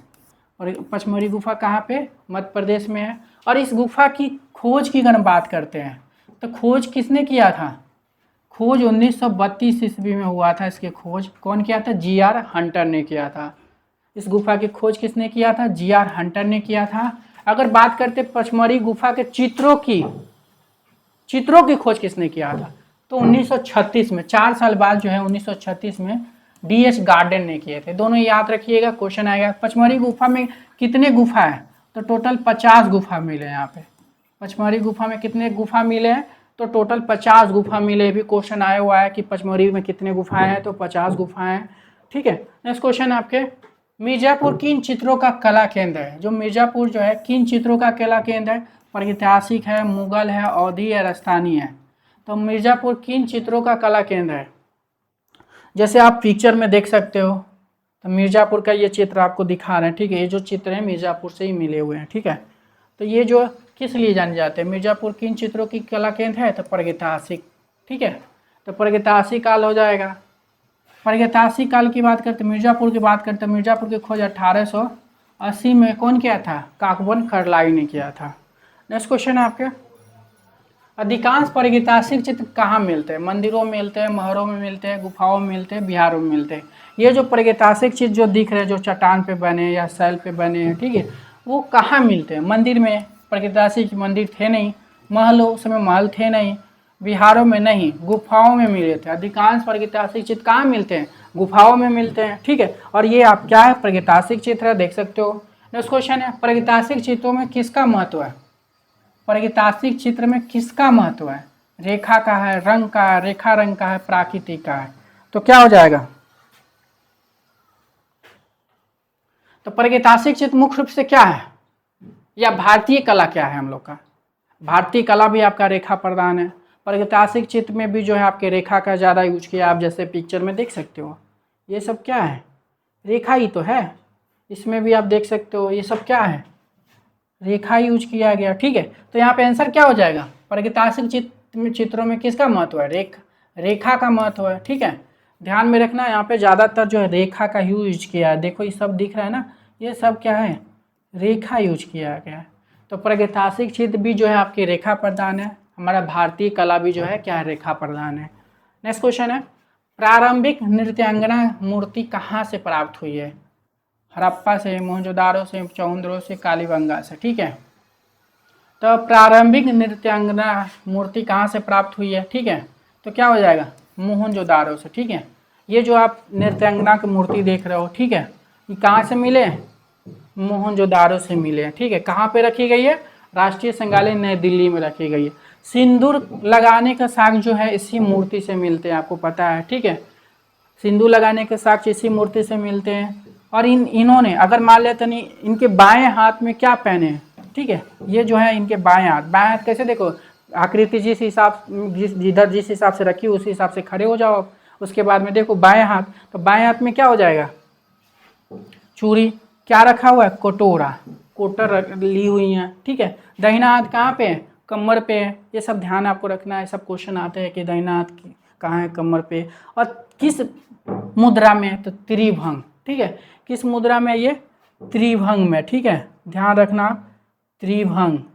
ठीक है, एक ऐसे गया, फिर ऐसे गया, फिर ऐसे गया, 3 तरह से टूटा हुआ है शरीर, इसलिए त्रिभंग। इसलिए याद रखें। मोहनजोदारो की अगर हम बात करते हैं, इसकी उत्खनन जो 1922 में जो है कौन किया था? राखरदास बनर्जी ने किए थे 1922 में। हड़प्पा का उत्खनन जो 1921 में दयाराम सैनी ने किए थे। चौंद्रो कहाँ पे है? पाकिस्तान में है। चौंद्रो जो है कहाँ है? पाकिस्तान में। कालीबंगा जो है राजस्थान में है। 1953 में जो है कालीबंगा का उत्खनन अमलानंद घोष ने किए थे। अमलानंद घोष ने कालीबंगा की खोज किए थे, उत्खनन करवाए थे। ठीक है, कालीबंगा कहाँ है? आपके राजस्थान में। नेक्स्ट क्वेश्चन है, प्रथम धातु मूर्ति किस सभ्यता से प्राप्त हुई है? ठीक है, प्रथम धातु मूर्ति, देखो अभी यही मूर्ति जो है प्रथम धातु बनी है, मिली है। तो प्रथम धातु पूरे विश्व की अगर हम बात करते हैं, पूरे विश्व में प्रथम धातु कहाँ से मिली है? मोहनजोदारो से। ठीक है, ये ध्यान में रखना, प्रथम धातु मूर्ति कहाँ से मिली है? मोहनजोदारो से। मोहनजोदारो, तो ऑप्शन के हिसाब से क्या हो जाएगा? वैदिक सभ्यता, सिंधु सभ्यता, मौर्य सभ्यता, गुप्त सभ्यता।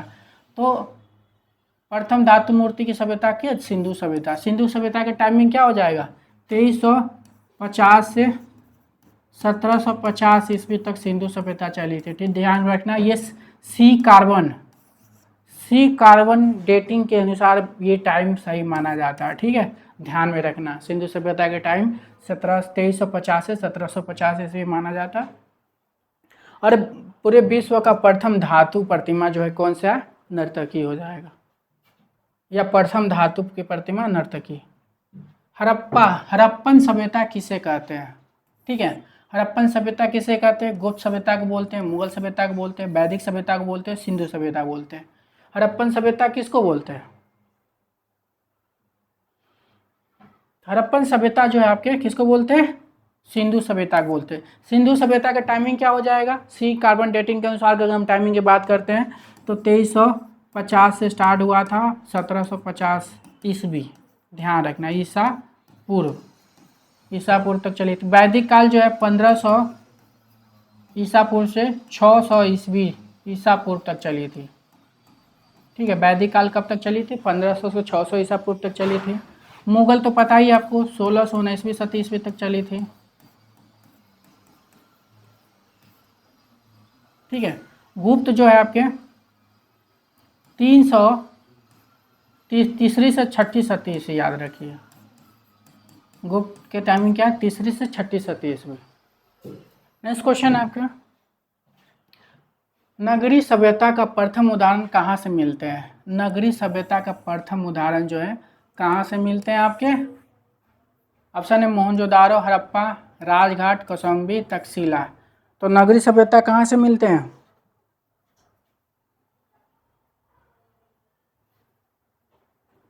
तो नगरी सभ्यता का प्रथम उदाहरण कहाँ से मिलता है? तो मोहनजोदारो हो जाएगा। ठीक है, ध्यान में आप रखना, नगरी सभ्यता के कहाँ से मिलते हैं उदाहरण? तो क्या हो जाएगा? मोहनजोदारो। मोहनजोदारो और हड़प्पा से जो है नगरी सभ्यता का उदाहरण मिलता है। नेक्स्ट क्वेश्चन है, ये दोनों स्थल कहाँ है? पाकिस्तान में। नेक्स्ट क्वेश्चन है, हड़प्पा मोहनजोदारो किस सभ्यता से संबंधित है? हड़प्पा और मोहनजोदारो। हड़प्पा के उत्खनन 1921 में दायरा मिसानी ने किया था। मोहनजोदारो को उत्खनन 1922 में आपके राखरदास बनर्जी ने किया था 1922 में। और हड़प्पा मोहनजोदारो किस सभ्यता से संबंधित है? गुप्त से, शुंग से, मौर्य से, सिंधु से। तो क्या हो जाएगा? तो हड़प्पा और मोहनजोदड़ो किससे संबंधित है? सिंधु से। सिंधु का टाइमिंग जो है 2350 से स्टार्ट हुआ था और 1750 ईसा पूर्व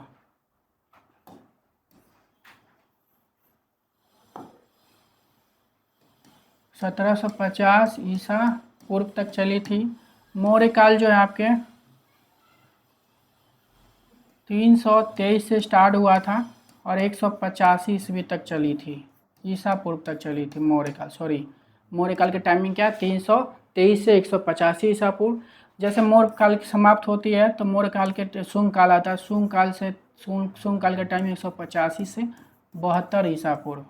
ठीक है, 185 से 72 ईसा पूर्व तक चली थी। गुप्त जो है 3री से 6ठी 7वीं ईस्वी तक। तो हड़प्पा मोहनजोदड़ो किस सभ्यता संबंधित है? सिंधु सभ्यता हो जाएगा। नेक्स्ट क्वेश्चन है, सिंधु सभ्यता के प्रसिद्ध स्नानागार कहाँ से मिले हैं? ये जो आप पिक्चर में देख रहे हो स्नानागार, ठीक है, ये स्नानागार कहाँ से मिले हैं?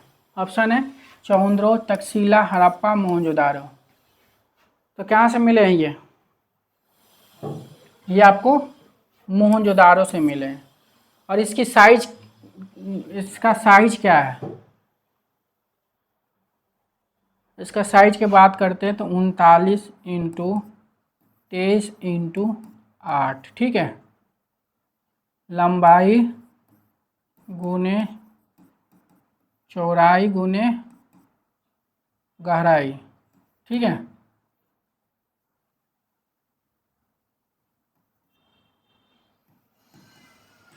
ध्यान में रखना, लंबाई गुने चौड़ाई गुने गहराई।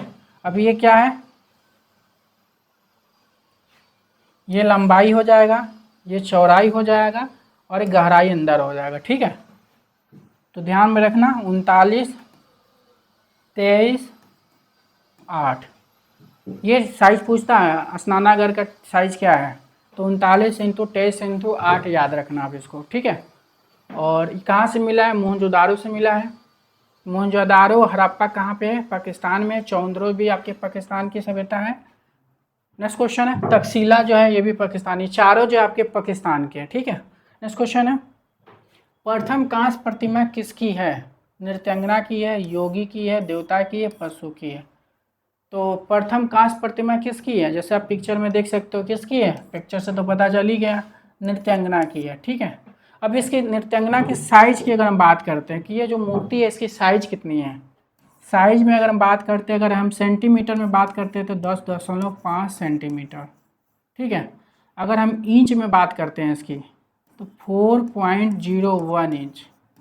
ये दोनों ही पूछा हुआ है कि नृत्यांगना की साइज क्या है। तो अगर सेंटीमीटर में पूछता है 10.5 सेंटीमीटर, अगर इंच में पूछता है तो 4.1 इंच। ये ध्यान में आप रखना। ठीक है, नेक्स्ट क्वेश्चन है, पद्मपाणि और लुक्तेश्वर का प्रथम अंकन कहाँ मिलते हैं? पद्मपाणि और लुक्तेश्वर का प्रथम अंकन कहाँ मिलते हैं? भित्ति चित्र पे, तारपत्र पे, कागज पे, वस्त्र पे। तो पद्मपाणि और लुक्तेश्वर जैसे कि आप पिक्चर में देख रहे हो, ठीक है, ये जो है इनका अंकन कहाँ मिलते हैं? तो कहाँ मिलते हैं इनके अंकन? तो ये भित्ति चित्र पे मिलते हैं। भित्ति चित्र बोले तो अजंता में मिलते हैं। और ये किस मुद्रा में है? त्रिभंग मुद्रा में। ठीक है, इनके राइट हाथ में जो है कौन सी कलर का कमल का फूल है? तो नीला। ध्यान में रखना, किस हाथ में फूल पकड़े हो कमल का? नीले का। राइट में पकड़े हैं, किस कलर का है? नीले रंग का। ठीक है, और किस भंगिमा में है ये? तो त्रिभंग में। नेक्स्ट क्वेश्चन है, अजंता चित्रों का प्रमुख स्थान क्या है? गुजरात, राजस्थान, महाराष्ट्र, बंगाल। जो अजंता के चित्रों का प्रमुख स्थान क्या है? आप जैसे अजंता का जो गुफा आप देख सकते हो पिक्चर में, तो इसका स्थान क्या हो जाएगा? महाराष्ट्र। महाराष्ट्र के औरंगाबाद जिले में कौन सी नदी बहती है यहाँ पे? ये जो नदी जो है भगोरा नदी बहती है इसके नीचे, ठीक है।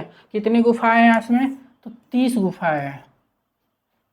नेक्स्ट क्वेश्चन है आपके, अजंता चीतों का प्रमुख विषय क्या है? हिंदू, बौद्ध, जैन, श्रृंगार। तो अजंता चीतों का प्रमुख विषय क्या हो जाएगा? तो आप देख सकते हो क्या हो जाएगा? अजंता जो गुफा है ये, ठीक है, इसका विषय क्या हो जाएगा? इसका विषय जो है आपके बौद्ध धर्म। अजंता गुफा जो है किस दिशा से किस दिशा तक फैला हुआ है, ठीक है। तो आप ध्यान रखना, ये गुफा जो है ऐसे फैला हुआ है, पूर्व से पश्चिम तक फैला हुआ है। पूर्व से, ये भी क्वेश्चन आ सकता है, किस दिशा में फैला हुआ है? तो पूर्व से पश्चिम दिशा तक फैला हुआ है, ठीक है। और ये नदी जो है, यहाँ पे एक नदी बहती है इसके ठीक नीचे, बघोरा नदी है, ठीक है। नेक्स्ट क्वेश्चन है आपके, अजंता के समकालीन चित्र कहाँ मिलते हैं? बादामी में मिलते हैं, सीतनवासन में मिलते हैं, एलोरा में मिलते हैं, बाग में मिलते हैं। तो अजंता के समकालीन चित्र कहाँ मिलते हैं? जैसे ये गुफा आप देख सकते हो, ये गुफा कौन सी गुफा है, ठीक है। इस गुफा से आप पता कर सकते हो इसका आंसर क्या हो सकता है। तो अजंता के समकालीन चित्र कहाँ मिलते हैं? बाग गुफा में, ठीक है। बाग गुफा में जो है, ये कौन सी गुफा है? ये बाग गुफा है, ठीक है।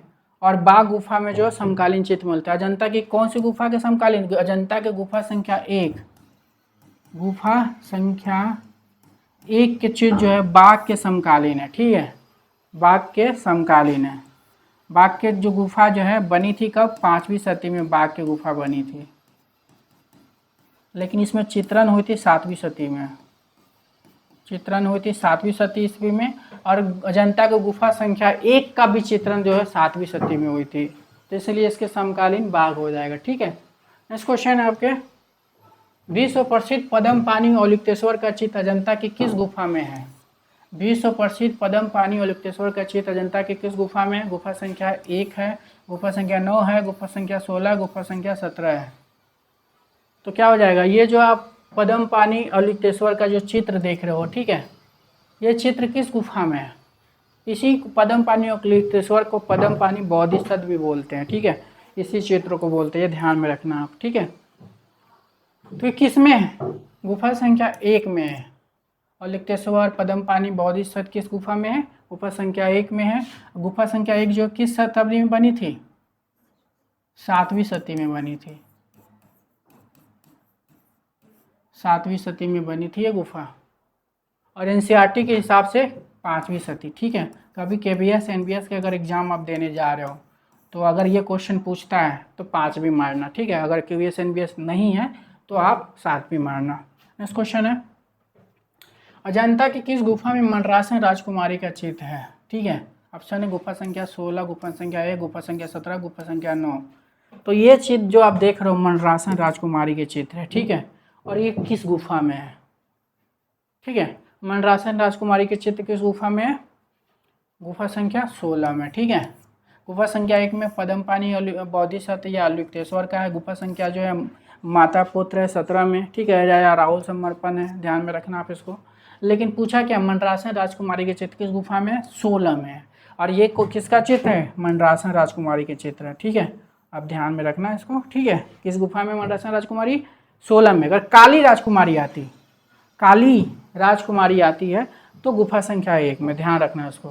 नेक्स्ट क्वेश्चन है, भिक्षुक बुद्ध का प्रसिद्ध चित्र अजंता के किस गुफा में है? भिक्षु बुद्ध प्रसिद्ध चित्र अजंता की किस गुफा में?